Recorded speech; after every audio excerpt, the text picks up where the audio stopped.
Recording.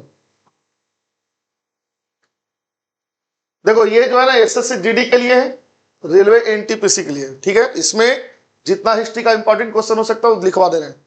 जैसे इसमें medieval, ancient और मॉडर्न तीनों चैप्टर मिक्स रहेगा। पहला क्वेश्चन ये कि तुर्काने चहलगानी, बहुत बार एग्जाम में पूछा हुआ है। तुर्काने चहलगानी 40 गुलामों का दल, इसकी स्थापना कौन किया था? इसकी स्थापना इल्तुतमिश किया था। तुर्काने चहलगानी, इसमें इल्तुतमिश अपने सबसे भरोसेमंद 40 गुलामों को रखता था, ठीक है। इस तुर्काने चहलगानी को समाप्त कौन कर दिया? बलबन। और सबसे बड़ी बात है कि बलबन जो है इस 40 गुलामों के मेंबर्स में से एक था, ठीक है। तुर्काने चहलगानी को लाया कौन? इल्तुतमिश। खत्म कौन किया? बलबन। बलबन जो है इस 40 गुलामों के दल में से एक मेंबर था, ठीक है ना। आगे चलकर जब ये सुल्तान बना तो इसने 40 गुलामों के दल तुर्काने चहलगानी को समाप्त कर दिया। अगर हम लोग बलबन की बात करें तो बलबन वो है जिसने रक्त और लौह की नीति अपनाई, खुद को आफरासियाब का वंशज कहता था। आफरासियाब ईरान के एक ईश्वर का नाम है जिसके साथ ये कहता था कि उसी के वंश का है। भारत में नवरोज त्योहार लेकर आया, पारसियों का नया साल कहलाता है। और ईरानी प्रथा को उसने इंट्रोड्यूस किया, ईरानी प्रथा, जिसमें तुम देखो सिजदा और पैबोस है। सिजदा और पैबोस, दरबार में आने पर राजा के कदमों को चूमना, ठीक है ना। इसने बलबन ने शुरू किया था, सिजदा पैबोस। इंपॉर्टेंट क्वेश्चन है जो पूछता है, बलबन कहता था कि जैसे ही मैं निम्न वर्ण को देखता हूं मेरी भुजाएं फड़फड़ाने लगती है और मेरे हाथ स्वतः ही तलवार की ओर चले जाते हैं। यह स्टेटमेंट बलबन का दिया हुआ है, ठीक है। उसे निम्न वर्ण से बहुत ज्यादा नफरत था, ध्यान रहेगा। तो ये सारी चीजें बलबन का आप लोग याद रखेंगे, ठीक है। हमारा जो नेक्स्ट क्वेश्चन हो सकता है,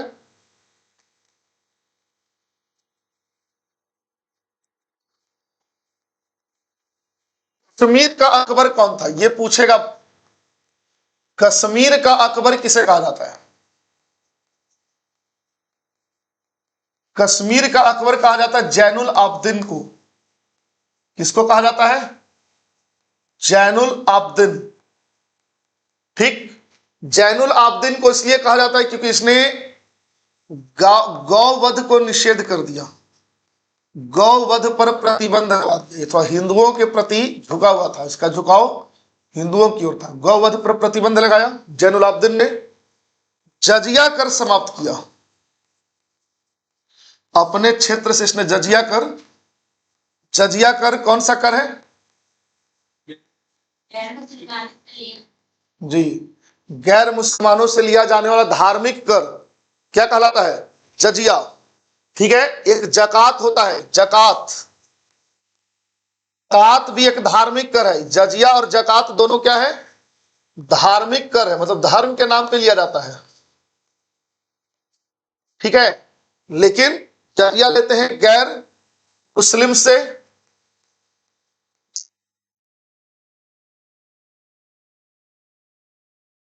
जकात मुसलमानों से लेते हैं, ठीक है। तो जैनुल आबदीन जो हुआ इसने जजिया कर को समाप्त कर दिया, ठीक है ना। तो ये पूछेगा क्वेश्चन कि कश्मीर का अकबर किसे कहा जाता है? तो कश्मीर का अकबर जैनुल आबदीन को कहा जाता है। क्यों कहा जाता है? इसने गौवध पर प्रतिबंध लगा दिया था, जजिया कर को समाप्त कर दिया था, ठीक है। कोई दिक्कत नहीं। देखो नेक्स्ट क्वेश्चन एक पूछ सकता है कि दीवाने बंदगान क्या था? दीवाने बंदगान क्या था? तो दीवाने बंदगान एक दास विभाग है। कौन सा विभाग है? दास विभाग है, ठीक है। इसकी स्थापना फिरोज शाह तुगलक ने की थी। दीवाने बंदगान की स्थापना किसने की? फिरोज शाह तुगलक ने की, ठीक है। फिरोज शाह तुगलक भारत में सबसे अधिक दासों की संख्या, भारत में सबसे अधिक दासों की संख्या किसके टाइम में थी? ये सब ऐसे क्वेश्चन है जो एग्जाम में अक्सर पूछे जाते हैं। भारत में सबसे अधिक दासों की संख्या किसके समय है? फिरोज शाह तुगलक के समय में है, ठीक है। इसीलिए उसने दीवाने बंदगान बनाया, मतलब दास विभाग बनाया। दास लोग मतलब गुलामों को कहते हैं, तो गुलाम लोगों के लिए एक अलग से विभाग बनाया फिरोज शाह तुगलक ने। जब बात फिरोज शाह तुगलक की आई है तो फिरोज शाह तुगलक के बारे में और एक चीज जान लो।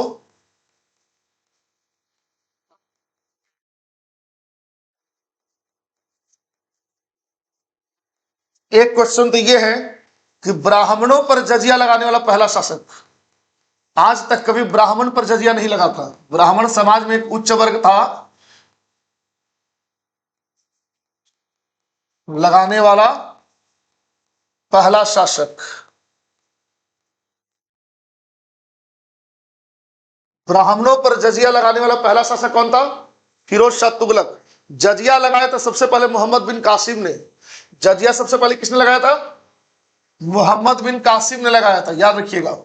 फिर उसके बाद बहुत सारे राजाओं ने जजिया लगाया, ठीक है ना, लेकिन ब्राह्मण पे नहीं लगाया।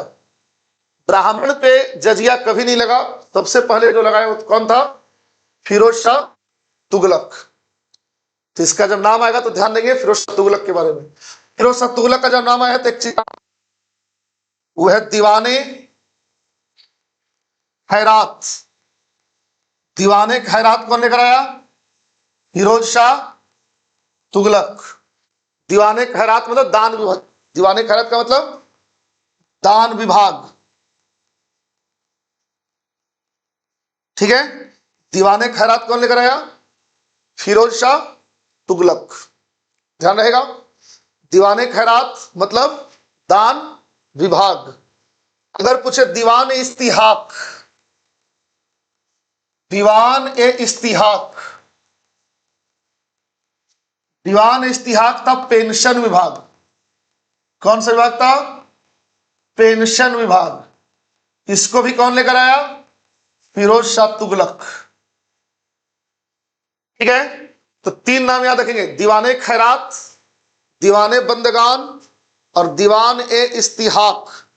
ये तीनों विभाग किसके समय बने हैं? फिरोज शाह तुगलक के समय में। कौन कौन? फिर से रिपीट करो, दीवाने खैरात, दीवाने इस्तिहाक, दीवाने बंदगान। दीवान ए बंदगान का संबंध किससे है? दीवाने बंदगान दास विभाग है, फिरोज शाह तुगलक।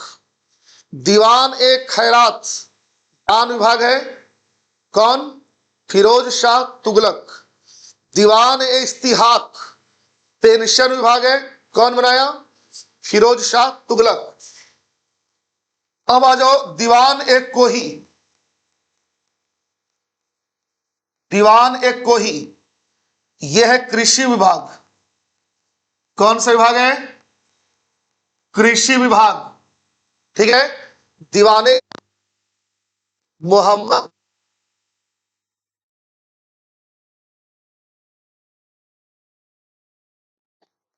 तुगलक।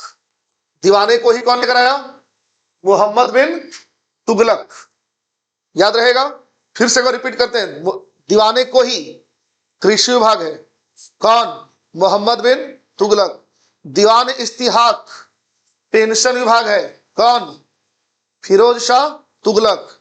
दीवान ए खैरात दान विभाग है, फिरोज शाह तुगलक। दीवान ए बंदगान दास विभाग है, कौन लेकर आया? फिरोज शाह तुगलक, ठीक है। दीवाने को ही कौन लेकर आया? मोहम्मद बिन तुगलक। क्लियर? कोई दिक्कत नहीं। मोहम्मद बिन तुगलक, देखो अभी संबंध नहीं समझाएंगे कि लोग आपस में संबंध क्या रहा, ठीक है, क्योंकि बस हमको अभी एग्जाम में जो बन सकता है क्वेश्चन वो देख रहे हैं। मोहम्मद बिन तुगलक, इसमें दो प्रकार के कृषि ऋण, दो प्रकार के कृषि ऋण चलवाए। दो प्रकार के कृषि ऋण मतलब किसानों को कर्ज दिया।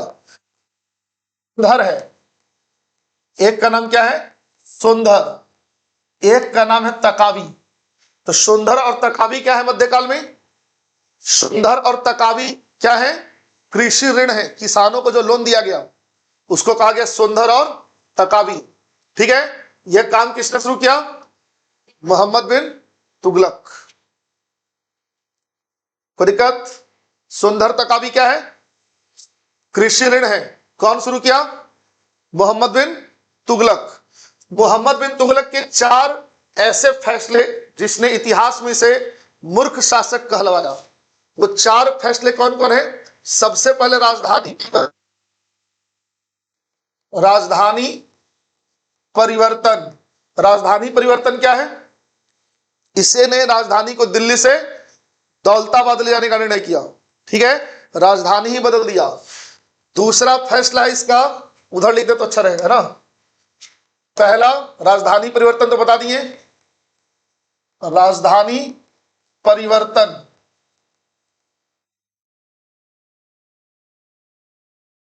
दूसरा है तुम्हारा दोआब में कर वृद्धि। दोआब में वृद्धि मतलब जिस समय अकाल पड़ा हुआ था उस समय किसानों पर टैक्स बढ़ा दिया इसने, किसान बगावत कर गए। तीसरा जो इसका फैसला गलत साबित हुआ वो था सांकेतिक मुद्रा। दोआब कहते जी, आब मतलब नदी होता है, दोआब 5 नदियों की भूमि पंजाब। सांकेतिक मुद्रा चलवाया, ऐसी मुद्रा चलवा दिया कि घर घर लोग छापने लगे उसको। ठीक है ना, मार्केट में अब सरकार के पैसा नहीं, घर घर पैसा छपने लगा, सांकेतिक मुद्रा चलवा दिया। चौथा कराचिल और खुरासान का अभियान। कराचिल एवं खुरासान ये सब मध्य एशिया में है। इसको जिंदगी भर एक शौक रहा कि कराचिल और खुरासान को हम जीत लें। बहुत ही ज्यादा इसकी इच्छा रही कि कराचिल और खुरासान को ये जीत ले। ठीक है ना, इसके लिए इसने एक ऐसी सेना तैयार की, उसको वेतन दे दिया। बाद में उसे समझ में आया कि कराचिल खुरासान जितना पॉसिबल नहीं है, लेकिन चूंकि जो वेतन बट गया तो बट गया। ठीक है ना, फिर बाद में इसने इरादा अपना त्याग दिया। तो ये कराचिल और खुरासान का जो अभियान है इसी से संबंधित है। ठीक है, तो 4 ऐसे निर्णय जिसने मोहम्मद बिन तुगलक को मूर्ख राजा कहलवाया, क्यों मूर्ख था। ठीक, लेकिन कृषि के क्षेत्र में उसने काम किया कि दीवाने को ही की स्थापना कराई। और दूसरा काम कि उसने 2 प्रकार के ऋण, कौन कौन? सोंधर और तकावी, ये 2 प्रकार के ऋण उसने जारी करवाए। इसमें किसी को कोई दिक्कत नहीं है। चलिए, बहुत अच्छी बात है। अब जो हमारा महत्वपूर्ण सवाल हो सकता है, बलबन देख लिए जो इंपॉर्टेंट था, बलबन से बहुत सवाल पूछता है। फिरोज शाह तुगलक देख लिए आप लोग, मोहम्मद बिन तुगलक भी देख लिए।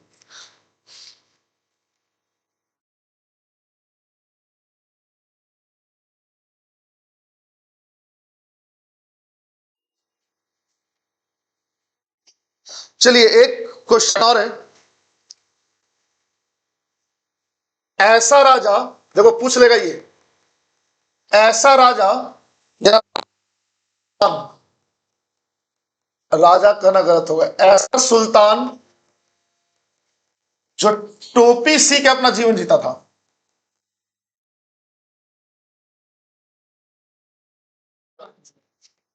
कौन? देखो इतिहास में सब 2 राजा हुआ है जो टोपी सीता था अपना जीवन चलाने के लिए। एक राजा है तुम्हारा नासिरुद्दीन महमूद। कौन है? नासिरुद्दीन।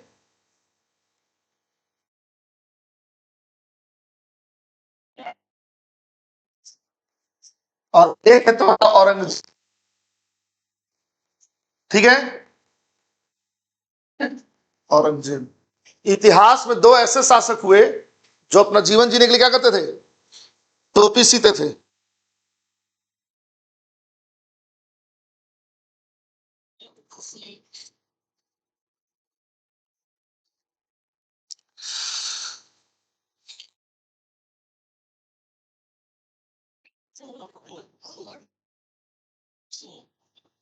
ठीक है,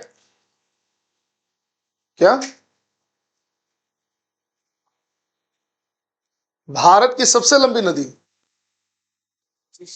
हाँ, तो ब्रह्मपुत्र तो भारत में पूरा नहीं बहता है। भारत में पूरा ब्रह्मपुत्र तो बहता नहीं, तो चाइना से आता है। सिंधु भी पूरा भारत में नहीं है, वो भी चाइना से ही आता है, और उसका बहुत बड़ा भाग पाकिस्तान में है। भारत में जो बहता है, जितना अंश भारत में बहता है उसका बात करो।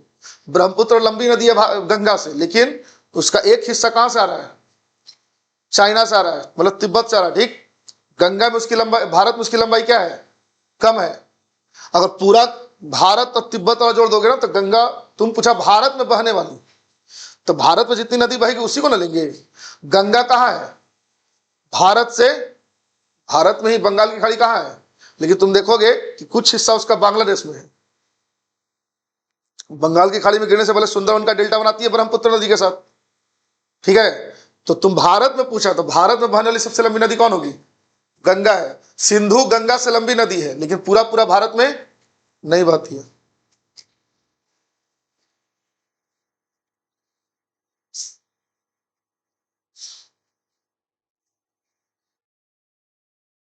चलो हो गया, लिख लिए, हो गया नहीं है? ठीक है। अब देखो, स्वयं को रैयत आला कौन कहता था? रैयत आला,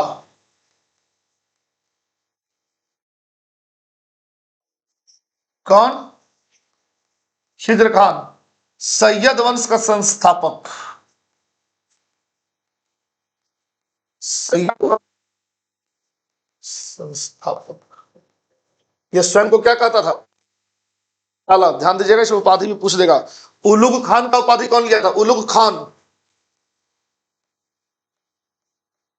उलुग खान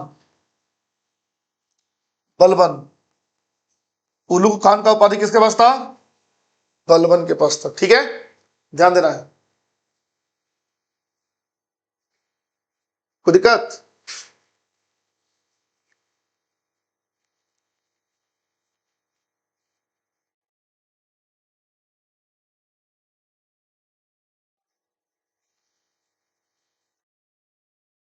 इतना हो गया है ना, मतलब जो इंपॉर्टेंट है वो तो हम लोग देख लिए हैं। ठीक है, अब हम लोग आते हैं मॉडर्न इंडिया में। मॉडर्न इंडिया में तुमको ज्यादा ध्यान देना है गांधी एरा पे। किस पे? गांधी युग।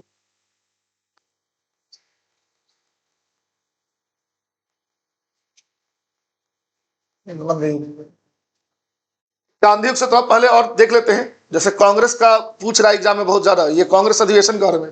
तो कांग्रेस का पहला अधिवेशन कहां हुआ था? बम्बई में। ठीक है ना। लेकिन अगर तुमसे पूछ दे कि कांग्रेस की पहली महिला अध्यक्षा कौन थी? एनी बेसेंट, कलकत्ता अधिवेशन। ठीक, पहली भारतीय महिला पूछे अध्यक्ष वो 1917। 25 में सरोजिनी नायडू, कानपुर अधिवेशन। ठीक है, वंदे मातरम पहली बार कब गाया गया, किस अधिवेशन में? 1897। वंदे मातरम पहली बार कब गाया गया? 1897 में, कलकत्ता अधिवेशन। रहमतुल्लाह सयानी उसके अध्यक्ष थे। यस, ठीक है। तो देखो यहां पे ध्यान। अच्छा, पूछ देगा कांग्रेस के अधिवेशन में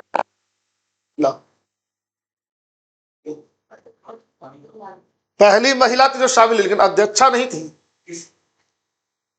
यह 1914-15 के आसपास की बात है। साल तुमसे नहीं पूछेगा, लेकिन पूछ देगा पहली महिला कौन थी। तो पहली महिला कादम्बिनी गांगुली। अगर पूछ देगा पहली महिला अध्यक्ष, एनी बेसेंट। अब पूछ देगा भारतीय महिला में कि गांधी जी कौन सा अधिवेशन में भाग लिए, तो बेलगांव अधिवेशन। बेलगांव किस राज्य में है? कर्नाटक में है। वही एकमात्र है जिसकी वो अध्यक्षता किए थे। ठीक है, वह प्रमुख नेता बताओ जिसने कांग्रेस अध्यक्षता नहीं की।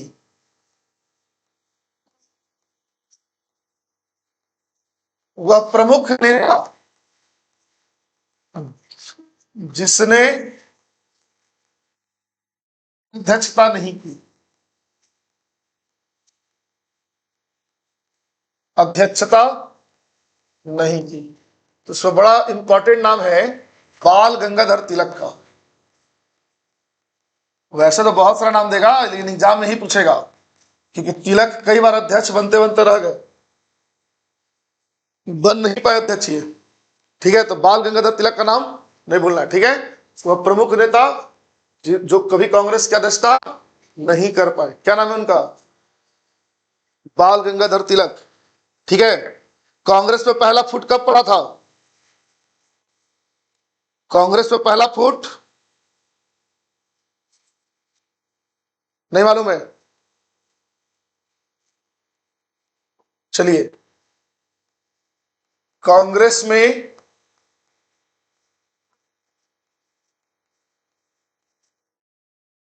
पहला जो फूट पड़ा 1907 में, 1907 सूरत अधिवेशन।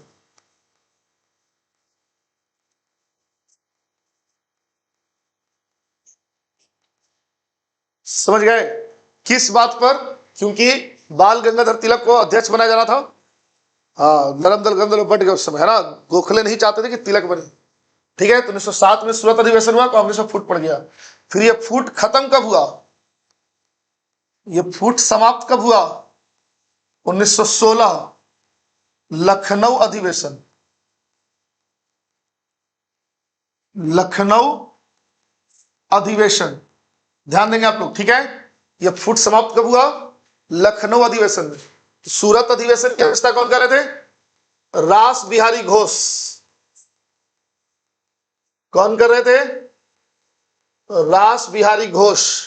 और लखनऊ अधिवेशन की अध्यक्षता अंबिका चरण अंबिका चरण मजूमदार। ठीक है, कांग्रेस में पहला फुट 1907 में सूरत अधिवेशन, रास बिहारी घोष किए। समाप्त जो ये फुट खत्म हुआ, नरम दल गरम दल एक हो गए। नरम दल गरम दल, नरम गरम दल क्या हो गए? एक हो गए। किस अधिवेशन में? 1916 के लखनऊ अधिवेशन में। लखनऊ अधिवेशन की अध्यक्षता कौन कर रहे हैं? अंबिका चरण मजूमदार कर रहे हैं। ठीक है, सूरत अधिवेशन की अध्यक्षता कौन कर रहे हैं? रास बिहारी घोष कर रहे हैं। ध्यान रहेगा। चलिए अगला क्वेश्चन देखते हैं। किसको दुख छा गया जितना?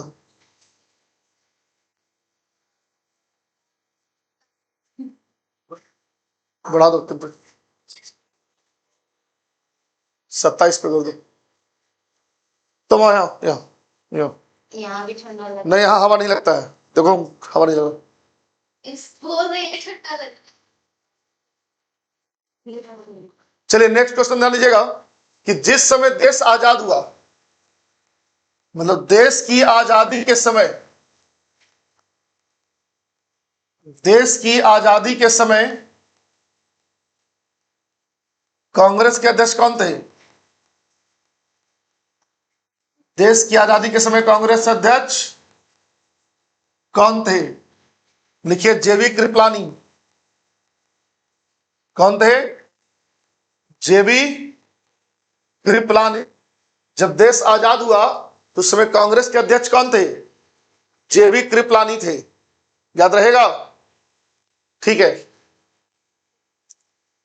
इन्हीं की पत्नी थी सुचेता कृपलानी। सुचेता कृपलानी जो कि भारत की पहली महिला सीएम हुई। पहली महिला सीएम कौन हुई? सुचेता कृपलानी, इन्हीं की वाइफ थी। ठीक है, सुचेता कृपलानी जो भारत की पहली महिला सीएम हुई। ठीक, जब देश की आजादी का समय था तो कांग्रेस के अध्यक्ष कौन थे? जेबी कृपलानी। ठीक है, यूपी, यूपी की सीएम थी वो, और राज्यपाल भी जो सर्व यूपी की थी। ठीक है, अब अगला जो तुमसे क्वेश्चन पूछ सकता है, कांग्रेस का वह अधिवेशन, कांग्रेस का वह अधिवेशन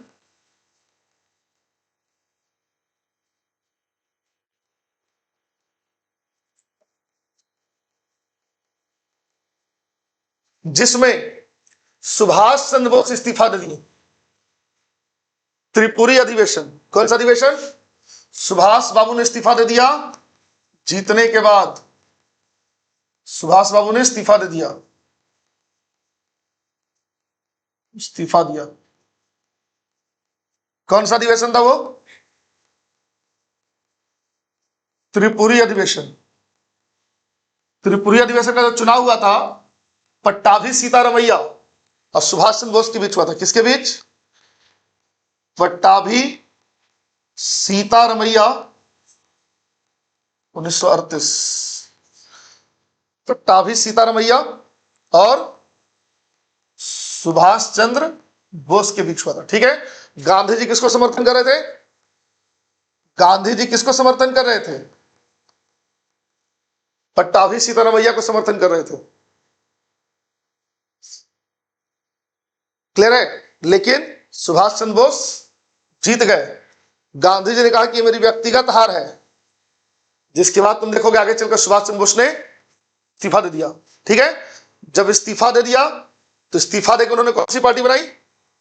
जी, सुभाष चंद्र बोस ने कौन सी पार्टी बनाई? Forward block.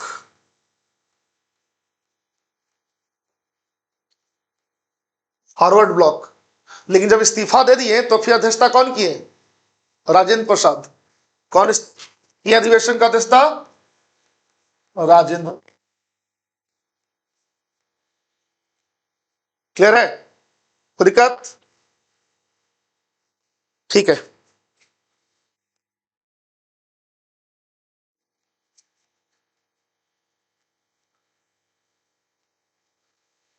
ठीक है, आगे देखो। कांग्रेस के तीनों अधिवेशन में कौन भाग लिए थे? कांग्रेस नहीं, गोलमेज, तीनों गोलमेज सम्मेलन में भाग लेने देता। तीनों सम्मेलन में कौन भाग लिए थे? बाबा साहेब भीमराव अंबेडकर। लेकिन दूसरे अधिवेशन में लिए था भाग 32। दूसरे अधिवेशन में कौन भाग लिए? गांधी जी। ठीक है। गोलमेज सम्मेलन 3 हुआ, 30, 31, 32 लाइन से याद रखना।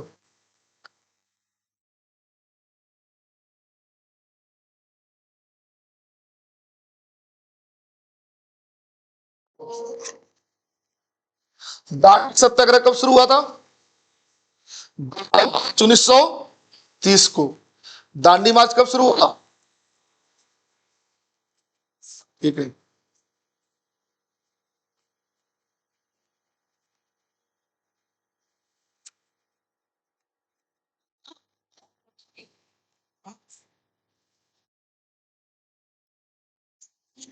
मुस्लिम लीग ने मुक्ति दिवस कब मनाया?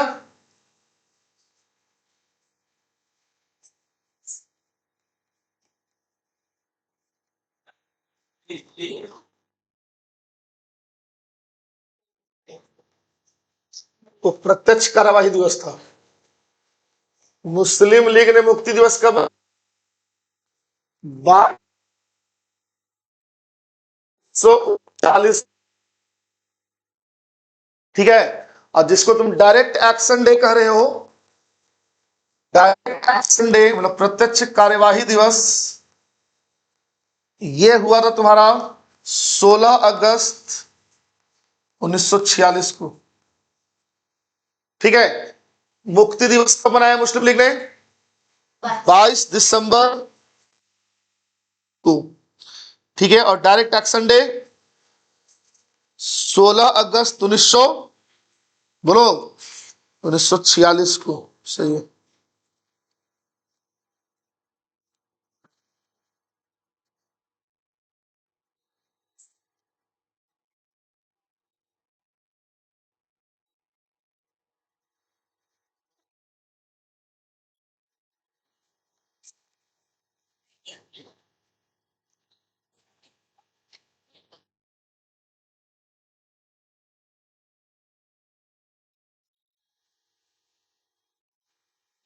हो गया ये।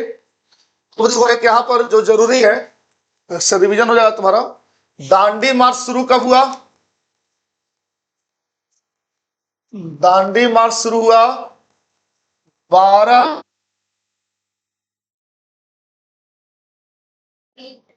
और गांधी जी पहुंचे कब? 6 अप्रैल, ठीक है।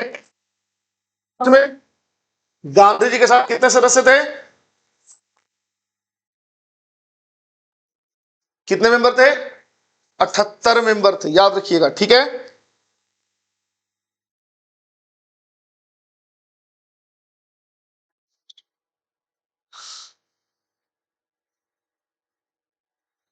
ठीक है, चलो एक और क्वेश्चन इससे रिलेटेड है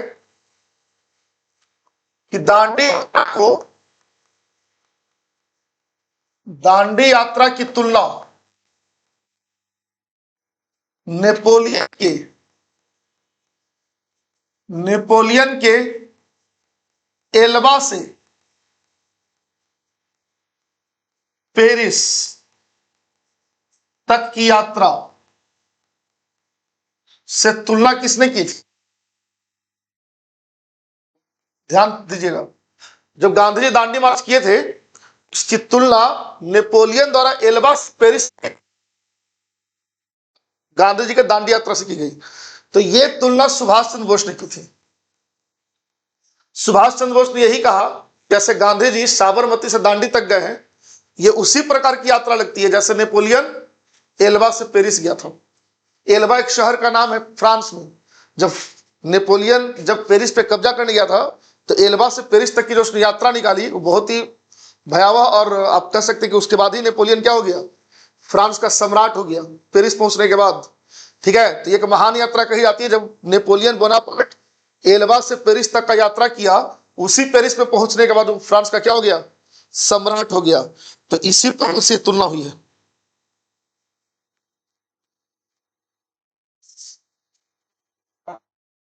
ऑफ इंडिया सोसाइटी की स्थापना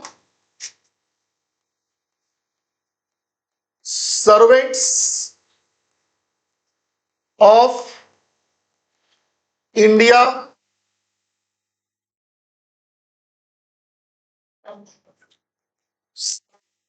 सोसाइटी, गोपाल कृष्ण गोखले।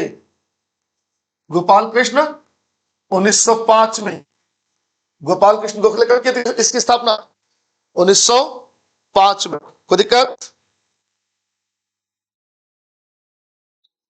ठीक है, ध्यान रहेगा, गोपाल कृष्ण गोखले कब किए थे? 1905 में। नेक्स्ट जो तुम्हारा इंपॉर्टेंट क्वेश्चन हो सकता है वो ये है कि माउंट बेटन योजना को और किस नाम से जानते हैं? माउंट बेटन योजना को और किस नाम से जानते हैं? तो पहला तो 3 जून की योजना, इसका एक नाम क्या है? और 3 जून की योजना, इसका जो दूसरा नाम है वो डिकी बर्ड प्लान है, बर्ड योजना। इसी माउंट बेटन प्लान में पाकिस्तान का होगा।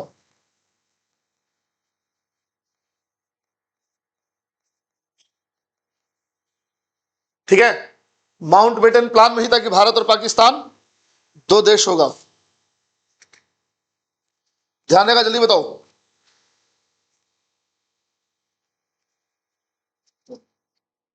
ठीक,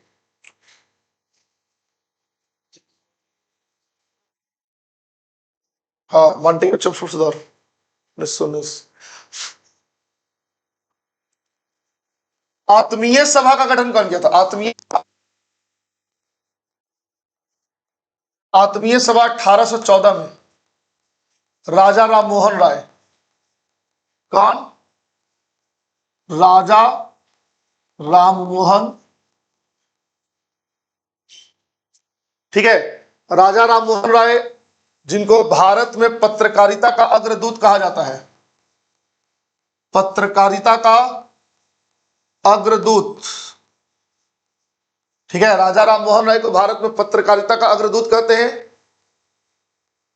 राष्ट्रवाद का जनक, राष्ट्रवाद का जनक किसको कहा जाता है? राजा राम मोहन राय को। ठीक है, आधुनिक भारत का पिता, आधुनिक भारत का पिता, इस उपाधि किसको मिला हुआ है? राजा राम मोहन राय को। ठीक है, 1814 में आत्मीय सभा और 1828 में ब्रह्म सभा या ब्रह्म समाज की स्थापना। 14 दूनी 28 याद रखिएगा। ठीक है, 1814 में क्या बनाए थे? आत्मीय सभा, और 1828 में ब्रह्म समाज। यस, ठीक है।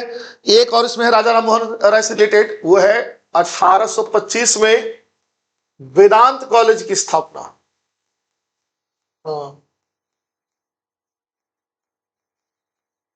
वेदांत कॉलेज की स्थापना। और सती प्रथा अबॉलिश तो 1829। सती प्रथा कब खत्म हुआ? 1829। सती प्रथा खत्म कराने वाला गवर्नर कौन था? William Bentinck. ठीक है, सती प्रथा कौन समाप्त कराया? William Bentinck. ठीक है, ब्रह्म समाज की स्थापना 1828, आत्मीय सभा 1814, वेदांत कॉलेज की स्थापना 1825, पत्रकारिता का अग्रदूत, राष्ट्रवाद का जनक, आधुनिक भारत का पिता, ये सब उपाधि किसको मिला हुआ है? राजा राम मोहन राय। जन्म मृत्यु नहीं पूछेगा, मृत्यु 1832 में हुआ था लंदन में। मिरातुल अखबार, मिरातुल अखबार, जन्म पूछने पर आ गया तो इतिहास का विद्यार्थी वहीं गिर जाएगा। कितना का जन्म याद रखोगे? राजा राम मोहन राय का याद रखोगे कि दयानंद सरस्वती का रखोगे कि स्वामी विवेकानंद का रखोगे? एगो गांधी जी याद करने में इतना सा लग जाता लोगों को। सुभाष चंद्र बोस का रखोगे, किसका रखोगे? तो जन्म मृत्यु इतिहास है। ठीक है, जो उन्होंने कार्य किए वो महत्वपूर्ण है कि उनके जो कार्य हो किस साल हुए। इतिहास में हम उन्हीं विषयों को पढ़ते हैं जिनका प्रभाव समाज पर पड़ता है ना। इतिहास बिल्कुल बदल चुका है। आज से हम लोग 30 साल पहले जो इतिहास पढ़े उसमें जन्म मृत्यु को बड़ा महत्व दिया जाता था, है ना। किसी इतिहास के विद्यार्थी से पूछ लो कि भाई जन्म कब हुआ, मृत्यु कब हुआ, और बता दे तो कहता भाई बहुत तेज विद्यार्थी, जन्म मृत्यु सब याद रखा है। लेकिन अब इतिहास विश्लेषणात्मक हो गया है, इसमें जन्म मृत्यु की बात नहीं की जाती, समाज पर क्या प्रभाव पड़ा इस चीज का वो देखा जाता है ना। अप्रासंगिक हो गया है पूछना एग्जाम। अब हिस्ट्री के एग्जाम में डेट कोई बड़ा महत्वपूर्ण फैक्टर नहीं होता है, इसीलिए डेट के पीछे नहीं जाना है। लेकिन फिर भी चलो कुछ डेट तुमको लिखवा दिए, डेट लिखवा दिए क्रोनोलॉजी के लिए, हिस्ट्री को समझने के लिए थोड़ा डेट पता होना चाहिए। ठीक है ना। अब मिरातुल अखबार ये कौन निकाले थे? यही राजा राम मोहन राय। राजा राम मोहन राय, मिरातुल अखबार याद रहेगा। तो कुछ चीजों को ध्यान से देख लो। राजा राम मोहन राय को राजा की उपाधि किसने दी थी? राजा राम मोहन राय को राजा की उपाधि किसने दी थी? अकबर द्वितीय नाम का एक शासक हुआ मुगलों में, अकबर द्वितीय। ठीक है, अकबर द्वितीय का पेंशन बंद कर दिया था अंग्रेजों ने, समझ गए। इन्हीं के पेंशन को चालू कराने के लिए ये लंदन गए थे, ठीक है ना, जहां इनकी मृत्यु हो जाती है। लेकिन राजा की जो उपाधि, इनका नाम राम मोहन राय था, राजा की जो उपाधि है ये अकबर द्वितीय ने इनको दिया था, याद रखेंगे। इनका नाम राजा नहीं था, नाम इनका राम मोहन राय था। राजा इसे इनको किसने कहा जी? हो गया कोई दिक्कत?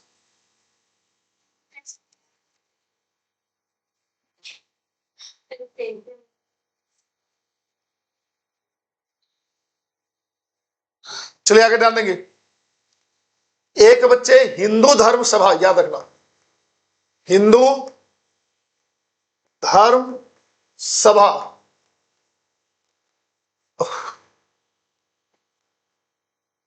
1823 राधाकांत देव, राधाकांत देव। ठीक है, किससे पहले क्या? नहीं, वो तो अलग है, वो तो 1893 अमेरिका में हुआ, तो वो, ये तो भारत में बना एक समाज है, हिंदू धर्म सभा। सती प्रथा के समर्थन में बना था ये, सती प्रथा के समर्थन में। चूंकि जब राजा राम मोहन राय ने जब डिसाइड किया कि सती प्रथा को समाप्त करना है, तो जाहिर सी बात है भारत में प्रतिक्रिया होनी थी हिंदुओं में कि ये हिंदू धर्म का हिस्सा, आप इसको कैसे खत्म कर सकते हैं, how can you abolish it. तो आप देखिएगा कि एक राधाकांत देव है, उन्होंने 1830 में हिंदू धर्म सभा बनाई, जिसका उद्देश्य था सती प्रथा को फिर से बहाल करना, ठीक है ना। लेकिन आपको पता होना चाहिए कि समाज जब प्रोग्रेसिव विचार का हो जाता है तो आप उसको फिर से रिट्रोवर्ट नहीं कर सकते। और आप देखिए कि सती प्रथा फिर चालू नहीं हो पाया। क्लियर है, जल्दी बोलो। तो हिंदू धर्म सभा किस लिए बना था? सती प्रथा के समर्थन में बना था, ठीक है। कौन बनाया था? राधाकांत देव। किस साल? कोई दिक्कत किसी को नहीं है, ठीक है। चलिए एक और क्वेश्चन है, विडो रिमैरेज एक्ट,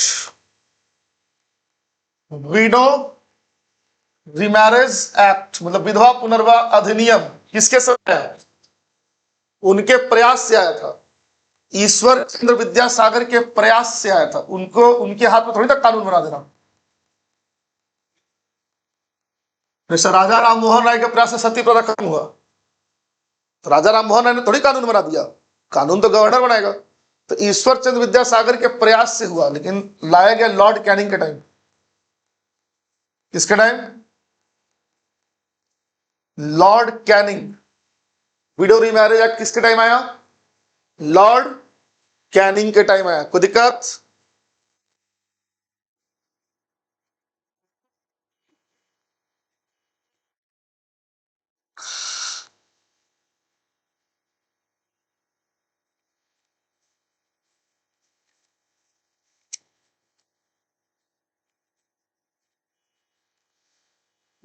जो तुम्हारा नेक्स्ट क्वेश्चन हो सकता है इंपॉर्टेंट,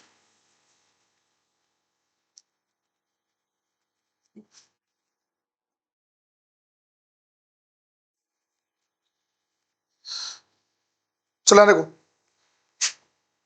वो है यंग बंगाल आंदोलन। यंग बंगाल आंदोलन, नाम याद रखना, हेनरी रेरियो। यंग बंगाल आंदोलन किसके टाइम में? जी 1826। साल बहुत महत्वपूर्ण नहीं है, फिर से कर रहे, चलो लिख लो। Henry Vivian Derozio. एक कौन है नाम बोलो?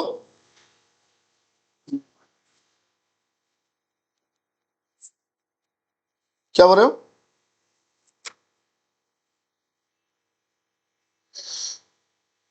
चलो एक और क्वेश्चन, जो 3 गोलमेज सम्मेलन हुए, 3 गोलमेज सम्मेलन हुए, उस समय ब्रिटेन का प्रधानमंत्री कौन है? तीनों गोलमेज सम्मेलन के समय ब्रिटेन का प्रधानमंत्री कौन है? Ramsay MacDonald. याद रहेगा, रैमजे मैकडोनाल्ड, ठीक है। जो तीनों गोलमेज सम्मेलन हुआ है, तीनों गोलमेज सम्मेलन के समय ब्रिटेन का प्रधानमंत्री कौन है? Ramsay MacDonald. लेकिन भारत की आजादी के समय वहां का प्राइम मिनिस्टर कौन है? भारत की आजादी के समय ब्रिटेन का प्रधानमंत्री कौन था? Yes, Italy. किस पार्टी का था? Labour party. डेमोक्रेटिक अमेरिका में होता है, इंग्लैंड में नहीं। इंग्लैंड में 2 ही पार्टी है, लेबर और कंजर्वेटिव, ठीक है। अमेरिका में प्रोटेस्टेंट पार्टी थोड़ी है, प्रोटेस्टेंट धर्म का एक प्रकार है, ईसाई धर्म का प्रकार है, कैथोलिक प्रोटेस्टेंट, ठीक है। इटली प्रधानमंत्री था, पार्टी थी लेबर पार्टी, ठीक है। ब्रिटेन में 2 पार्टियां होती है, कंजर्वेटिव्स और लेबर पार्टी, ठीक है। जिस समय भारत आजाद हुआ उस समय कौन है सरकार में? लेबर पार्टी है। प्रधानमंत्री कौन है? इटली है। कोई दिक्कत? रिपब्लिकन और डेमोक्रेट पार्टी कहां से हैं? रिपब्लिकन और डेमोक्रेट पार्टी कहां से हैं? अमेरिका की पार्टियां हैं। ठीक है, रिपब्लिकन और डेमोक्रेट। लिकुड पार्टी कहां से? लिकुड पूछ सकता है। Likud party Israel. Likud party कहां से? दिमाग में आया तो बता दिए। और इजराइल की संसद का नाम क्या है? इजराइल की संसद को कहते हैं नेसेट। क्या बोलते हैं? नेसेट। ठीक है, इजराइल की संसद क्या कहलाती है? नेसेट।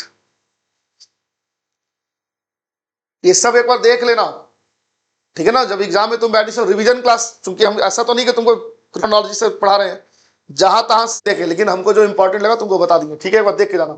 लिकुड पार्टी कहां से है? इजराइल से है।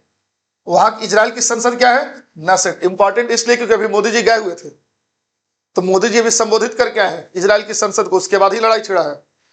तो आपसे हो सकता है कि अभी करंट में ही पूछ दे कि इजराइल की संसद क्या कहलाती है, तो नेसेट, क्योंकि इजराइल अभी है चर्चा में लड़ाई के कारण, ठीक है ना। तो बहुत पॉसिबल है कि आपसे पूछ दिया जाए।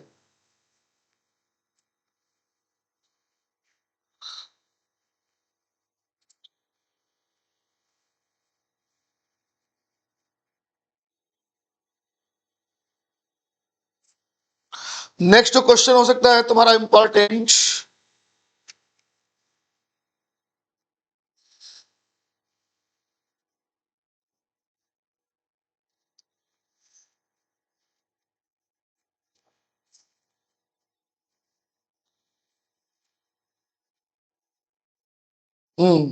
ये क्वेश्चन बहुत इंपॉर्टेंट है हमको। ब्रिटिश संसद में जाने वाले पहले भारतीय कौन थे? ब्रिटिश संसद का मेंबर होने वाले पहले भारतीय, ब्रिटिश संसद का सदस्य होने वाला पहला भारतीय।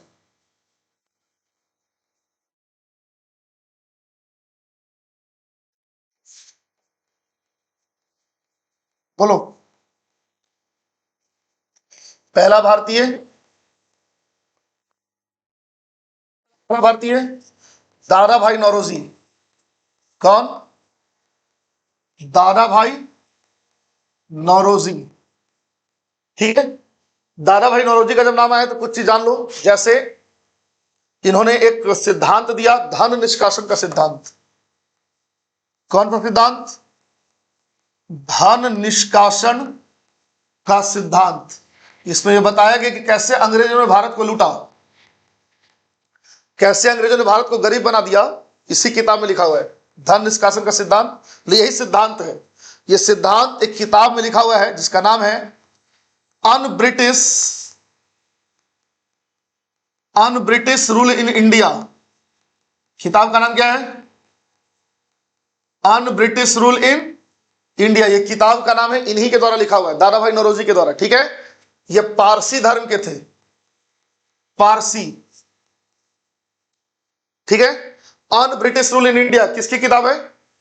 दादा भाई नौरोजी की। कौन सा सिद्धांत दिए? धन निष्कासन का सिद्धांत। रहनुमाई माजदायन सभा, जो पारसी धर्म में सुधार से संबंधित है ना। रहनुमाई माजदायन सभा, इसकी स्थापना कौन किए?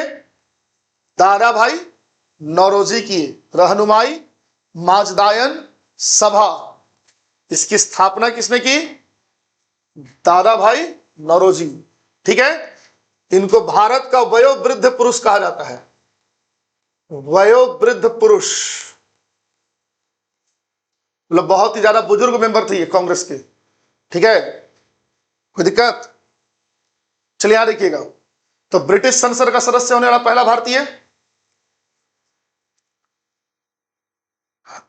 किस धर्म से आते थे? कौन सा सिद्धांत दिए? कौन सी किताब लिखा उन्होंने? कौन सी संस्था बनाई? कोई दिक्कत? वयोवृद्ध पुरुष किसे कहा जाता है? दादा भाई नौरोजी को कहा जाता है। ठीक है, यह तो हो गया आपके लिए जो इंपॉर्टेंट था, दादा भाई नौरोजी। हाँ देखो, एक इंपॉर्टेंट ये भी है कि दादा भाई नौरोजी की सचिव थी, दादा भाई नौरोजी की सचिव थी मैडम भीखाजी कामा। मैडम भीखाजी कामा। दादा भाई नौरोजी की सचिव कौन थी? मैडम भीखाजी कामा। इनको भारतीय स्वतंत्रता की माता कहा जाता है। भारतीय स्वतंत्रता आंदोलन की माता मैडम भीखाजी कामा को। इन्होंने ही जर्मनी के स्टुअर्ट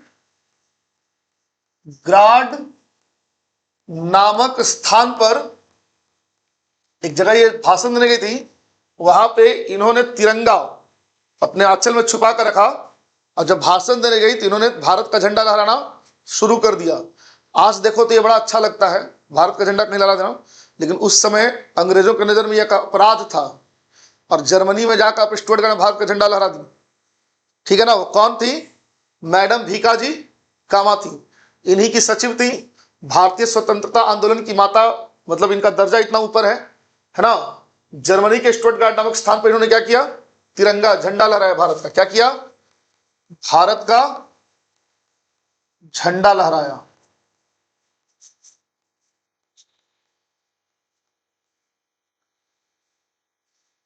ध्यान रहेगा।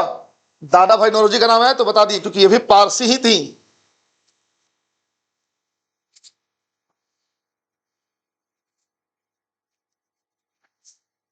ठीक है, कोई दिक्कत? अब थोड़ा आ जाओ होम रूल आंदोलन। एक होम रूल आंदोलन तुमसे पूछ देगा। होम रूल आंदोलन, भारत में होम रूल आंदोलन दो नेताओं ने चलाया। एक बाल गंगाधर तिलक,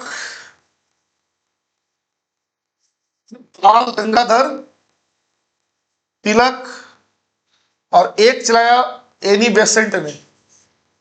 किसने? एनी बेसेंट ने। ठीक है, होम रूल आंदोलन दो नेताओं ने चलाया, एक बाल गंगाधर तिलक ने, एक एनी बेसेंट ने। बाल गंगाधर तिलक का चलाया हुआ आंदोलन सीमित क्षेत्र में था, जबकि पूरे भारत में जो आंदोलन चला वो एनी बेसेंट ने चलाया। ठीक है, गांधी जी के भारत आने के पहले भारत में ही आंदोलन चल रहा था। क्या नाम है इसका? होम रूल आंदोलन। कोई दिक्कत?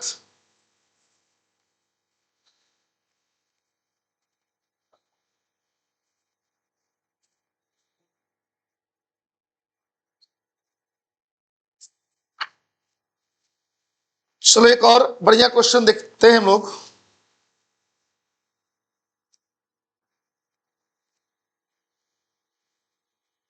देखो एक क्वेश्चन हमको अच्छा दिखा है।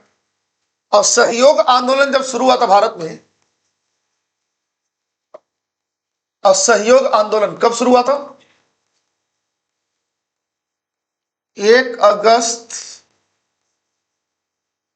1920 को शुरू हुआ।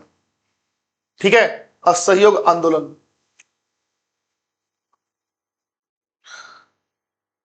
कौन था उस समय भारत का वायसराय?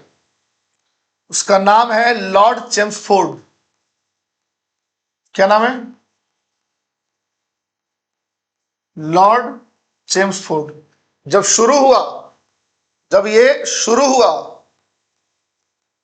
तो कौन है वायसराय? Lord Chelmsford. लेकिन जब समाप्त हुआ तो लॉर्ड रीडिंग। कौन है? Lord reading. तो असहयोग आंदोलन समाप्त कब हुआ था? 12 फरवरी 1922 को। 12 फरवरी 1922 को। चौरी चौरा कांड कब हुआ था?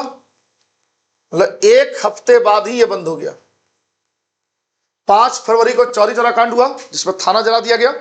एक सप्ताह बाद 12 फरवरी 1922 को गांधी जी ने असहयोग आंदोलन को समाप्त कर दिया। ठीक है, तो जब शुरू हुआ था असहयोग आंदोलन जो गांधी जी ने शुरू किया, उस समय वायसराय कौन है? लॉर्ड चेम्सफोर्ड है। और जब खत्म किया गया उस समय कौन है? लॉर्ड रीडिंग है। कोई दिक्कत नहीं। चलिए नेक्स्ट देखिएगा, सविनय अवज्ञा आंदोलन। सविनय अवज्ञा आंदोलन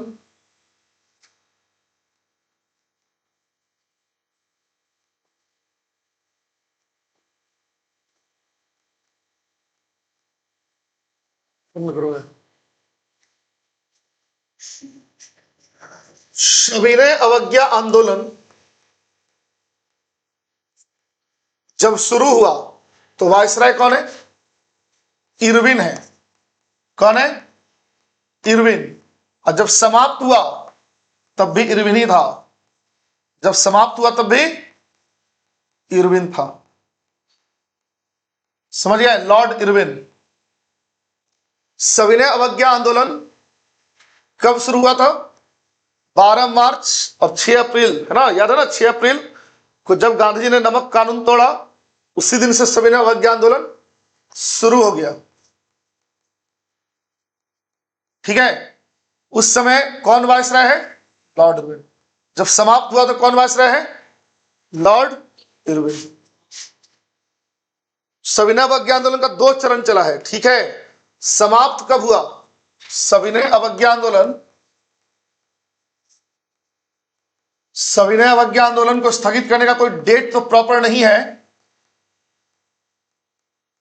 लेकिन ध्यान देंगे 5 मार्च 1931 को गांधी इरविन समझौता हुआ था। गांधी इरविन समझौता हुआ था दिल्ली में। समझ गए? इसी समझौते के बाद सविनय अवज्ञा आंदोलन को वापस लेने की बात कही गई, लेकिन कोई प्रॉपर डेट नहीं बता सकते हुए किस दिन। जैसे उस दिन घोषणा हुई थी असहयोग आंदोलन को खत्म करने का, लेकिन इसका कोई प्रॉपर डेट नहीं है। ठीक है। तो गांधी इरविन समझौता 5 मार्च 1931 को हुआ था, तो यही डेट मानो कि उस दिन गांधी जी ने कहा कि हम ये आंदोलन स्थगित करते हैं। समाप्त करने की बात नहीं थी, स्थगित करने की बात हुई थी। ठीक है। 5 मार्च 1931 को गांधी इरविन समझौता हुआ और 23 मार्च 1931 को भगत सिंह को, सुखदेव और राजगुरु को फांसी हो गई। इसीलिए गांधी जी पर आरोप लगता है कि भगत सिंह को नहीं छुड़ा पाए। ठीक है ना? ठीक 18 दिन के बाद भगत सिंह को फांसी हुई। ठीक है। उस समय इरविन वायसराय था जिससे भगत सिंह को फांसी लगी थी, लॉर्ड इरविन। आज भारत का जो राष्ट्रपति भवन हम लोग देख रहे हैं उसी के लिए बनवाया गया था। मतलब हमारे भारत के राष्ट्रपति भवन में रहने वाला पहला व्यक्ति कौन था?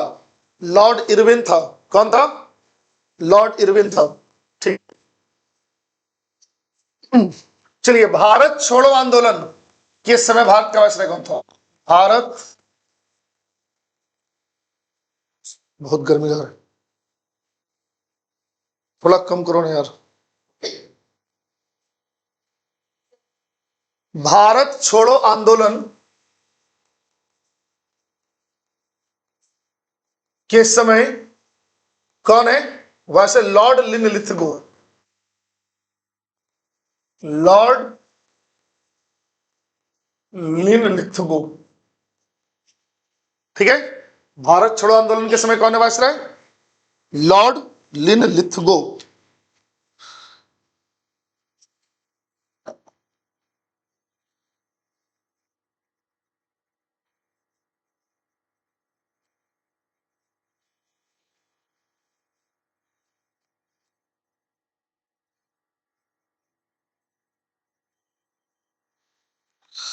चलो ठीक है। भारत छोड़ो आंदोलन शुरू कब हुआ था? डेट बोलो। 9 अगस्त 1942 को। ठीक है। 9 अगस्त 1942। दिक्कत है? हाँ, 8 को घोषणा होता रात में। नेक्स्ट जो हमारा क्वेश्चन है, फॉरवर्ड ब्लॉक स्थापना कौन किए थे? किस साल? 1939। किस साल? 1939। ठीक है। Forward block 1939। कौन स्थापना की है? सुभाष चंद्र बोस। ठीक है, ध्यान देंगे सब।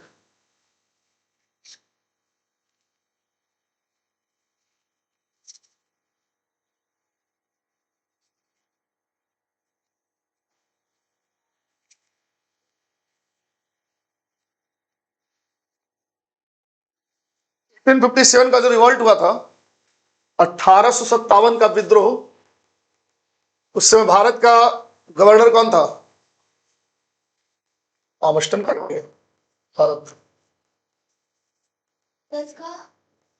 बोलो जल्दी से। Lord Canning. ध्यान देंगे, ठीक है। 1857 के विद्रोह के समय भारत का गवर्नर कौन है? लॉर्ड कैनिंग है। प्रधानमंत्री था, डलहौजी इसके पहले था।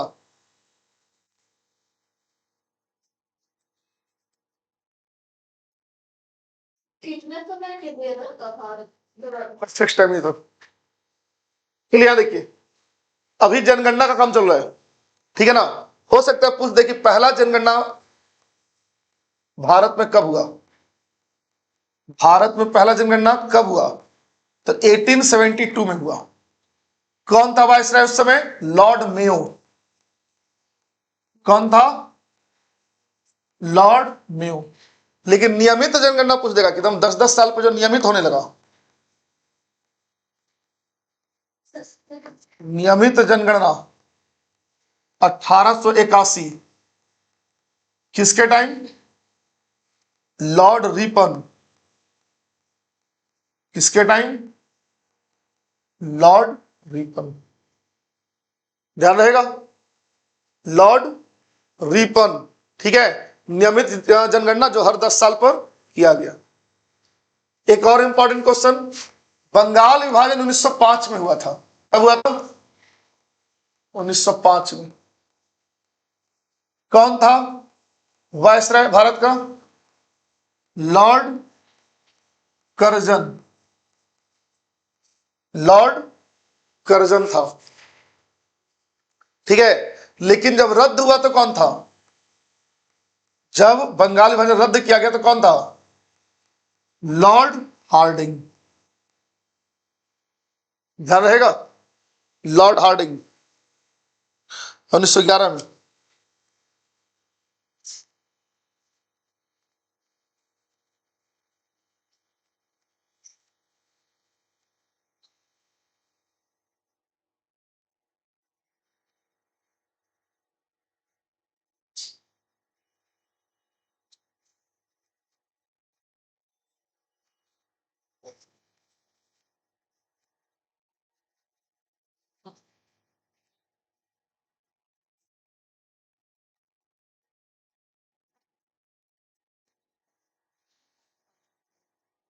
सुनो, अंडमान निकोबार द्वीप, अंडमान निकोबार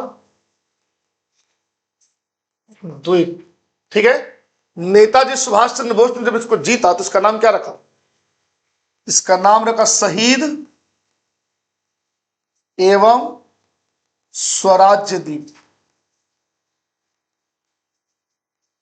शहीद एवं स्वराज्य द्वीप। हाँ, साल नहीं पूछेगा, साल 1939। हाँ, नेताजी सुभाष चंद्र बोस जीते थे इसको।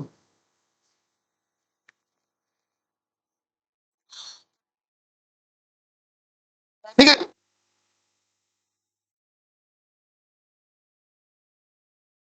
पहली तुम्हें क्या बोल रहे हैं?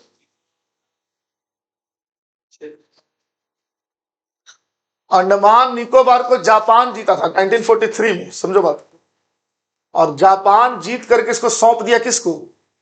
सुभाष चंद्र बोस को, ठीक है। तो सुभाष चंद्र बोस ने इसका नाम क्या रखा? शहीद एवं स्वराज्य द्वीप, ठीक है। ध्यान रहेगा क्या? नहीं, हाँ, अंडमान निकोबार फिर से नाम इसका हो गया, लेकिन तुमको पता होना चाहिए फिर सरकार ने इसका नाम बदल दिया। नहीं, वहां के कुछ द्वीपों का नाम बदला है, समूचे द्वीप का नाम नहीं चेंज हुआ है।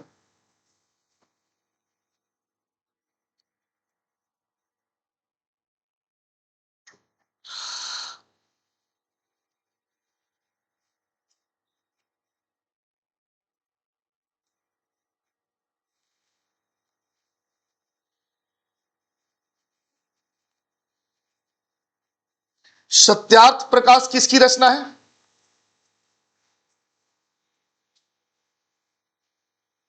वो प्रताप अखबार निकालते थे। प्रताप अखबार कौन निकालते थे? गणेश। यार या तो दरवाजा खिड़की खोलो या एसी ऑन करो, ठीक है, गर्मी से हालत खराब हो रहा है।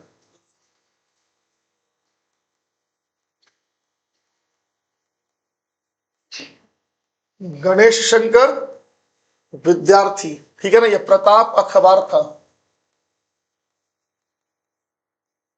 कहां से निकलता था? कानपुर से, ठीक है। एक पुस्तक पूछ सकता है, सत्यार्थ प्रकाश, ये रचना है दयानंद सरस्वती की। किसकी रचना है ये? दयानंद सरस्वती की रचना है, ठीक है। एक और किताब पूछ सकता है, कांग्रेस का इतिहास। कांग्रेस का इतिहास, ये किसकी रचना है? पट्टाभी सीतारमैया की।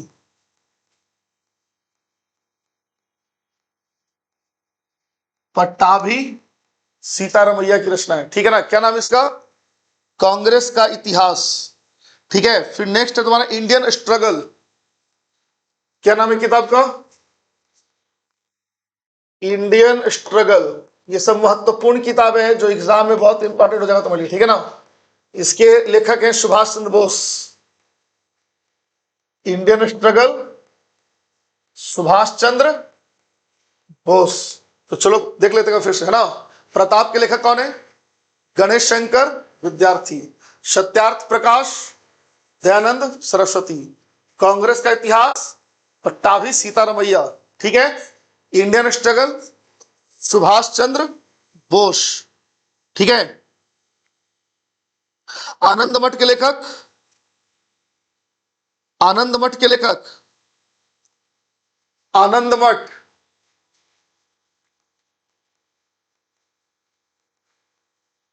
आनंद मठ बंकिम चंद्र चटर्जी, ठीक है। इसी आनंद मठ से तुम दो चीज उठा सकते हो। पहला, इस पे वंदे मातरम लिखा हुआ है, हाँ जी। और इसी में सन्यासी विद्रोह है। भारत का पहला विद्रोह माना जाता है सन्यासी विद्रोह, जो सन्यासियों ने किया था, ठीक है। ये दोनों चीजों का वर्णन किसमें है? आनंद मठ किताब में। और इसके लेखक कौन है? बंकिम चंद्र चटर्जी, ठीक है। वंदे मातरम का जिक्र किसमें है? जी हाँ, क्लियर, कोई दिक्कत? एक जो महत्वपूर्ण किताब है नील दर्पण, नील दर्पण जिसमें किसानों द्वारा जो नील की खेती की जा रही है ना, उसको लेकर इसमें विवरण है। तो इसके लेखक का नाम है दीन मित्र,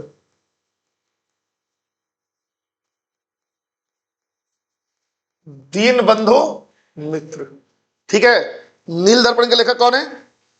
दीन बंधु मित्र। क्या वर्णन है इसमें? जी, होम एंड द वर्ल्ड, किताब का नाम है home and the world, Rabindranath Tagore,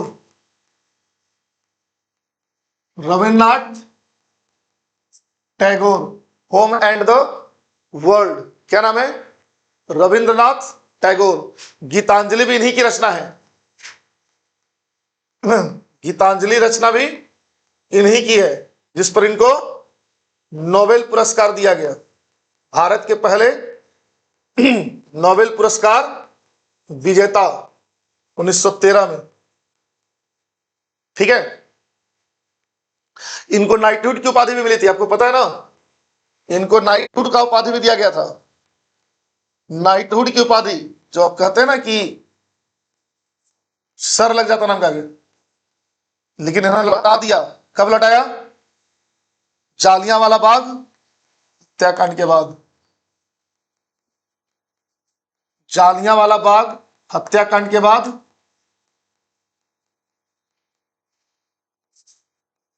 अपने नाइटहुड की उपाधि, जालियांवाला बाग हत्याकांड के बाद नाइटहुड की उपाधि क्या इन्होंने लौटा दिया, ठीक है।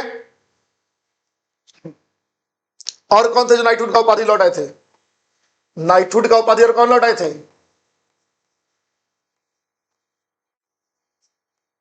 नाइटहुड की उपाधि और कौन लौटाए थे? शंकरन नायर, शंकरन नायर। हाँ, और दिखाया फिल्म केसरी में। और कैसर हिंद का उपाधि कौन लौटाए?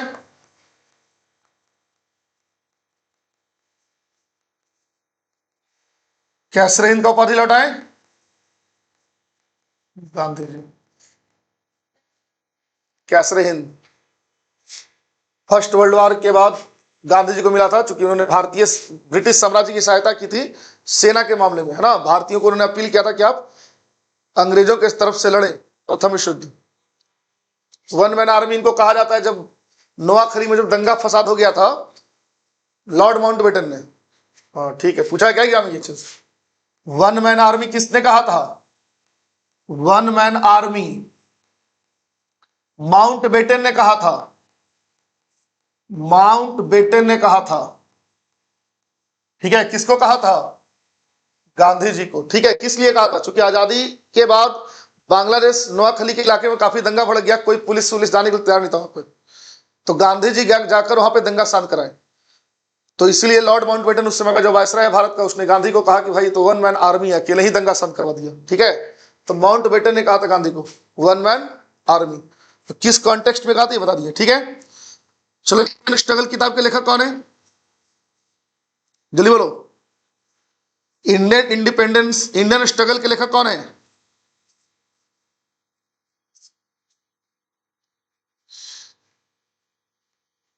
एक और किताब है, वॉर ऑफ इंडियन इंडिपेंडेंस, ठीक है। War of Indian independence, Veer Savarkar की किताब है ये। किसकी किताब है? इन्होंने ही 1857 को भारत का पहला स्वतंत्रता संग्राम कहा था।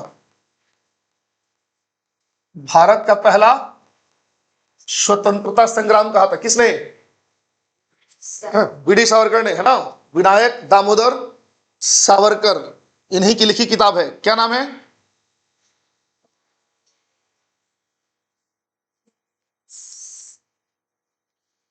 ठीक है। चलिए एक और देखिए, बड़ा महत्वपूर्ण दिखा हमको, वो है अमृत बाजार पत्रिका। अमृत बाजार पत्रिका, संपादक थे इसके शिशिर कुमार घोष, शिशिर कुमार घोष। इसमें क्या हुआ कि वर्नाक्यूलर प्रेस एक्ट जो आया था, वर्नाक्यूलर एक्ट, लॉर्ड लीटन, कौन लेकर आया था? लॉर्ड लीटन, 1878 में। इसमें यह कहा गया था, मतलब वर्नाक्यूलर का मतलब होता है देशी भाषा। वर्नाक्यूलर का मतलब क्या होता है? देशी भाषा, ठीक है। तो वर्नाक्यूलर प्रेस एक्ट में सभी भारतीय अखबारों को बैन कर दिया गया था, मतलब भारतीय भाषाओं में छपने वाली सारे अखबार बैन कर दिए गए। तो इन्होंने बांग्ला भाषा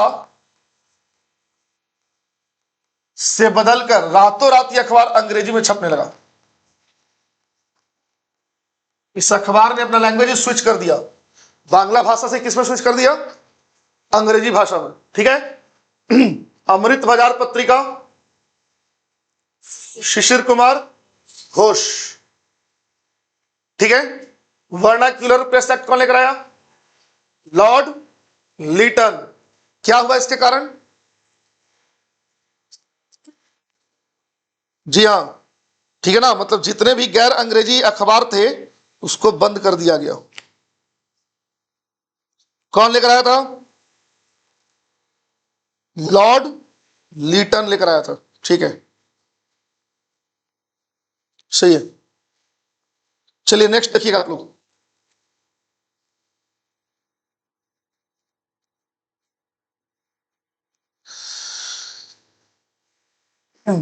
एक और अखबार है बहुत फेमस, वो है आपका कॉमनवेल्थ, कॉमनवेल्थ और न्यू इंडिया। कॉमनवेल्थ और न्यू इंडिया, ये नाम जुड़ा है एनी बेसेंट के साथ। किसके साथ?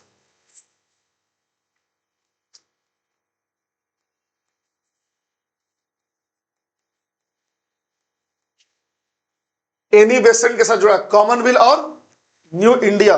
लेकिन अगर यही यंग इंडिया पूछेगा, यंग इंडिया, तो गांधी जी। न्यू इंडिया पूछेगा, एनी बेसेंट। कॉमनवेल्थ पूछेगा, एनी बेसेंट। ठीक है। एक अखबार है मराठा और केसरी, मराठा और केसरी, ये कौन निकाला? जल्दी बताओ। बाल गंगाधर तिलक। मराठा निकलता था अंग्रेजी में, अब केसरी आता था मराठी भाषा में। ठीक है, मराठा निकलता था अंग्रेजी में और केसरी निकलता था मराठी भाषा में। ठीक है, मराठा और केसरी अखबार कौन? बाल गंगाधर तिलक। ठीक है, यंग इंडिया कौन? गांधी जी। एक और अखबार निकालते थे, हरिजन, हरिजन। ठीक है, इंडियन ओपिनियन, जल्दी बताओ। फोन करो यार,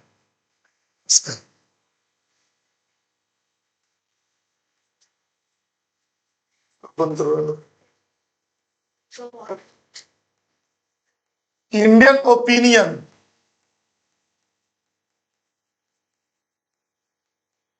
इंडियन ओपिनियन गांधी जी के द्वारा।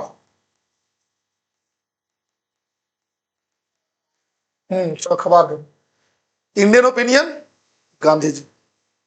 ठीक है, ध्यान रहेगा। इंडियन ओपिनियन यहां से नहीं निकलता था, वो अफ्रीका में जब थे तो वहां से निकालते थे वो।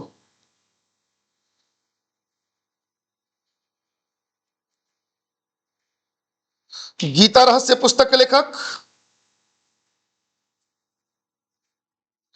गीता रहस्य, जल्दी बताओ। गीता रहस्य जेल में लिखे थे ये, बाल गंगाधर तिलक वर्मा की जेल में लिखे थे।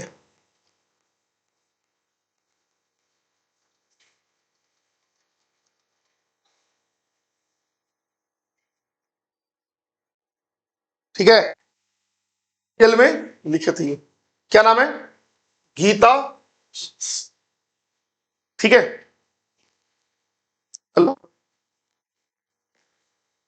कौन बोल रही है? कौन बोल रही है? ठीक, ठीक है। गीता रहस्य कौन लिखे हैं? डर तिलक। वर्मा जेल, वर्मा में मांडले जेल था उनको।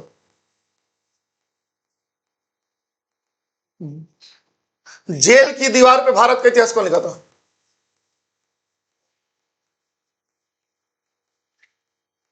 जेल की दीवार पर भारत का इतिहास,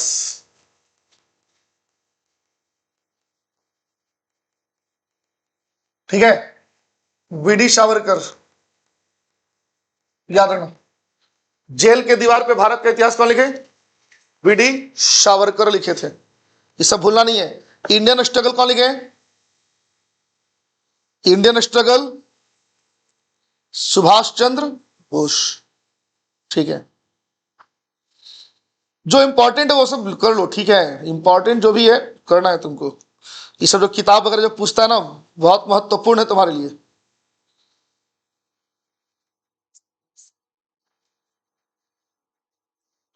बंदी जीवन, बंदी जीवन,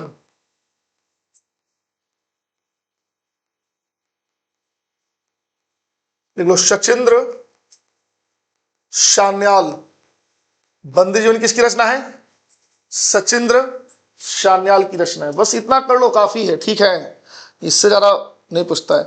इंडिपेंडेंट पूछ देगा, इंडिपेंडेंट और इंडियन मिरर दो किताब रह गया। इंडिपेंडेंट, इंडिपेंडेंट तुम्हारे मोतीलाल नेहरू, इंडिपेंडेंट मोतीलाल नेहरू। और एक है इंडियन मिरर,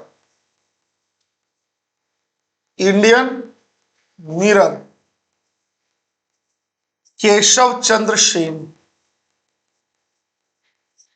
केशव चंद्र सेन। ठीक है, चलो एक बार और रिवीजन कर लेते हैं, इतना काफी है।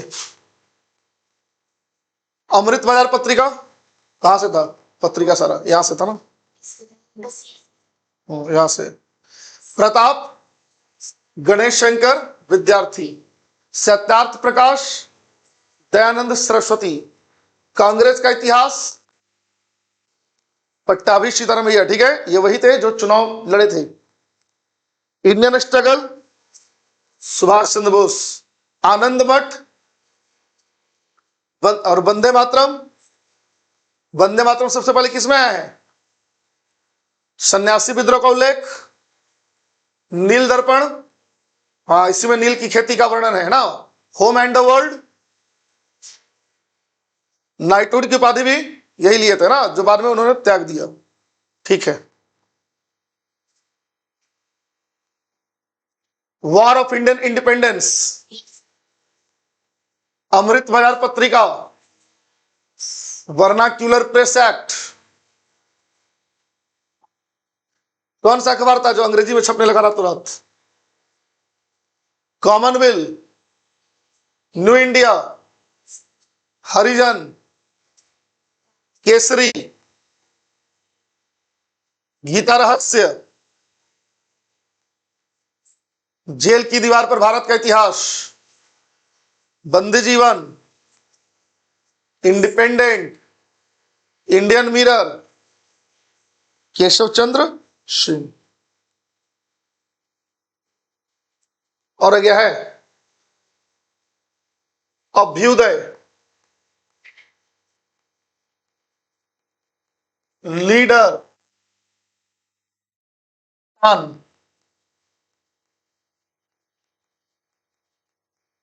ये तीनों अखबार मदन मोहन मालवीय, मदन मोहन। ठीक है, इतना तुम लोग देख लो, समझ गए ना? जो मेन चीज था, बाकी एंशिएंट इंडिया पहले देख चुके हैं। एंशिएंट इंडिया तो खत्म ही था, ये रह गया था मिडाइवल मॉडर्न और कुछ कुछ सेगमेंट। ठीक है ना, अभी मुगल तो टच नहीं किए थे, सल्तनत काल में ही थे। ठीक है, ऐसे मुगल अगर जाओगे तो मुगलों में विशेषकर तुमसे जहांगीर और अकबर का क्वेश्चन पूछ देगा। जागीरदारी मनसबदारी कौन लेकर आया? अगर मुगलों में बात करो तो जागीरदारी और मनसबदारी कौन लेकर आया? अकबर लेकर आया। ठीक है, चित्रकला का स्वर्ण युग किसे कहा जाता है? चित्रकला का स्वर्ण युग जहांगीर का है। चित्रकला का स्वर्ण युग किसको? जहांगीर को। ठीक है, स्थापत्य का स्वर्ण युग शाहजहां, और साहित्य का स्वर्ण युग, साहित्य का स्वर्ण युग, साहित्य का स्वर्ण युग अकबर। तुलसीदास इसी के समय में थे जी, जो रामचरितमानस लिखी गई है तुलसीदास द्वारा, वो अकबर के ही समय में थे। ठीक है, कोई दिक्कत नहीं ना? ठीक है, कबीर सिकंदर लोदी के समय में थे। हाँ, कबीर का जन्म कब हुआ था?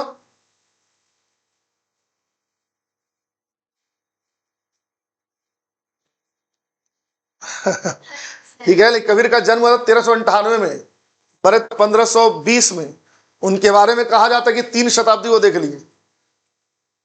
1398 में तो 14वीं सदी जी लिए, 15वीं सदी पूरा जी लिए, 16वीं सदी के फर्स्ट में मर गए, 3 सदी। पुस्तकों में है, साक्ष्य क्या मिलेगा उस समय का? कौन सी पुस्तक उनके बारे में लिखी हुई? बीजक। बीजक, बीजक में क्या है? कबीर के उपदेशों का संग्रह है बीजक। कबीर के जितने उपदेश और उनकी वाणियां हैं वो सभी कहां संग्रहित हैं? बीजक में संग्रहित हैं। कबीर के जितने भी उपदेश, उनकी वाणियां किसमें संग्रहित हैं? बीजक में संग्रहित है। ठीक है, तो इतना आप लोग देख लेंगे, बाकी कोई दिक्कत होगा तो नेक्स्ट क्लास में बात करते हैं।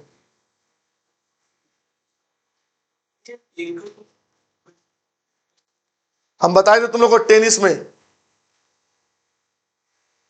टेनिस का जो खेल होता है उसमें तुमसे पूछेगा एकल। एकल मतलब एक एक खिलाड़ी खेलते हैं, ठीक है। युगल पूछेगा, मतलब 2 खिलाड़ी, ठीक। एक मिश्रित युगल पूछेगा, मिश्रित युगल जिसमें एक मेल और एक फीमेल, उधर भी एक मेल और एक फीमेल, ठीक है। तो 3 प्रकार का होता है टेनिस का खेल, एकल, युगल और मिश्रित युगल। एकल में होता है एक एक खिलाड़ी, युगल में 2 मेल, अच्छा इसमें भी 3 है, एकल में फीमेल और मेल, फीमेल और मेल, मतलब हाँ इसमें है ना कि एक एक फीमेल होगी दोनों साइड, मेल वाला होगा तो उसमें एक एक मेल होगा। फीमेल में युगल में 2 फीमेल और उधर भी 2 फीमेल। मिश्रित युगल क्या होगा?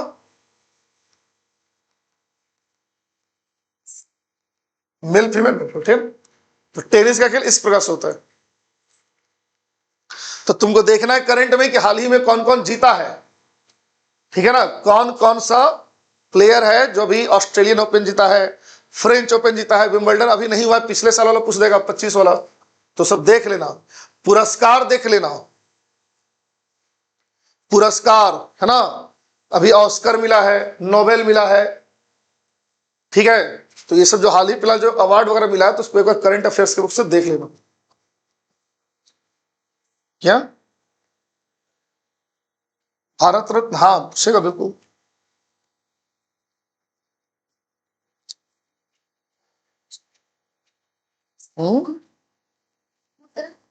मुद्रा तो इतिहास में पूछेगा, चांस रहता है लेकिन कम चांस है। देखो पूछने का वो कुछ भी पूछ सकता है, कारण ये है कि जब वो क्वेश्चन तैयार करता है तो उसके सामने कुछ किताबें तो रहती हैं, है ना, कुछ प्रीवियस ईयर का भी सेट रहता है, नया भी रहता है। अब पूछने वाला क्या पूछ दे पता नहीं, लेकिन एक सेट पैटर्न होता है एग्जाम का, जैसे जो पूछता आया है अब तक उस पर कमांड जरूरी है।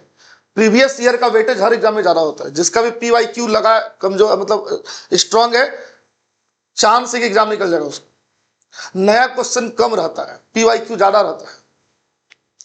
ये यूपीएससी का एग्जाम नहीं है। यूपीएससी किस लिए फेमस है इतना खुखार? यूपीएससी में PYQ कम रहता है लेकिन PYQ से रिलेटेड चीज रहता है। जैसे मान लो कि शाहजहां पे क्वेश्चन पूछा, तो शाहजहां पर पिछले साल जो क्वेश्चन पूछा है वो इस साल तो नहीं पूछेगा, वो चेंज कर देगा, क्वेश्चन तो ट्विस्ट कर देगा, ठीक है ना। लेकिन बीपीएससी रहेगा तो हो सकता है सेम क्वेश्चन पूछ दे, ठीक है ना। तो यूपीएससी क्या करता है ना कि बहुत सारे किताबों से रेफरेंस उठाता है, मतलब आप समझिए कि ये सब किताब से काम नहीं चलता उसमें। वो कोई बड़े राइटर जैसे विलियम डेलरिम्पल की किताब हो गई, या फिर कोई और बहुत बड़ा राइटर है ना, मतलब जो प्रॉपर एक किताब लिखा है किसी टॉपिक पे, उससे पूछ देता है। तो यूपीएससी इसीलिए थोड़ा खुखार टाइप का तैयारी होता है कि उसके लिए आपको बहुत अलग अलग टाइप का किताब पढ़ना पड़ता है। अब जैसे मुगल तुम पढ़ रहे हो तो मुगल पे बहुत सारी किताबें लिखी होंगी, किससे पूछ देगा कुछ नहीं पता है।